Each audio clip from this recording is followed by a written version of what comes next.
Ah, the Swiss, giving us such utilitarian tools like the Swiss Army knife. Producers of fine chocolates.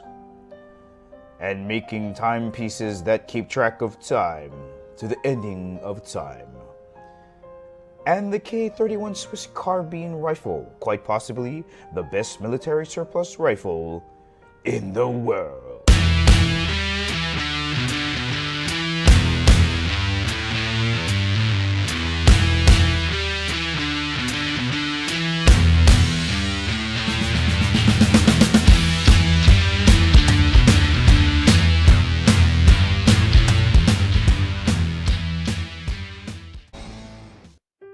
I'm calling this unfair, guys. Like, seriously, here's their stat sheet.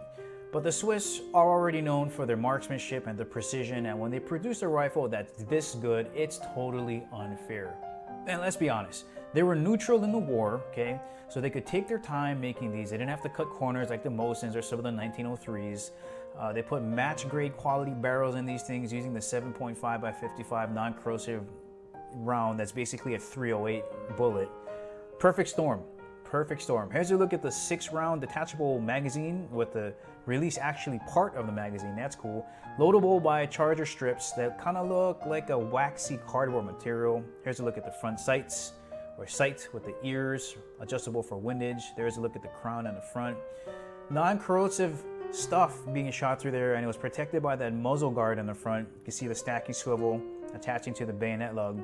Let's have a look at the bayonet. I mean, that is one beautiful bayonet. That thing is like Excalibur action.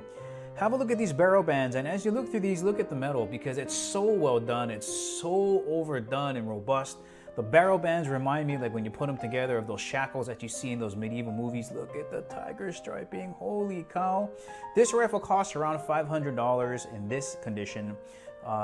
Here's a look at the butt end of it, and oh my god, the tiger striping is sick here too. These rifles are also known for having the service person's information on the bottom of the butt plate. This one unfortunately didn't have it, but it's got their name and their rank and maybe what their occupation was. But my god, look at the tiger striping. Here's a look at the metalworking again. I mean, it's so high quality. Here's a look at the Swiss crest and the sights. You know, these sights by themselves, 100 meters to 1500 meters, these sights are a work of art by themselves. And when you guys see the straight pull bolt out of the actual receiver, that's beautiful as well. I mean, that is a work of art. Let's have a look at the cocking knob or the safety here. There's almost no machine marks on this thing, and this is so much easier to operate than the Mosin, the gun safety, which feels like you're giving birth when you try to put it into safety. But very easy to work. It's got a nice hole in it, so if you're using, of course, gloves, the Swiss were up in the, the Swiss Alps, so they might have had gloves. Very easy to operate and manipulate. And again, just well done machining. So here we go. Here is the straight pull. You notice the serial number is actually turning to the left. It's going down because every time you push it forward, the bolt is inside that sleeve. And what happens is when you push it forward, the sleeve turns the lugs into the upper receiver and it locks. Now right there, that's not in full battery. You want to make sure with the straight pull stuff that you hit it all the way home so that's all the way in battery, like right like this. Let me see if I can get it going.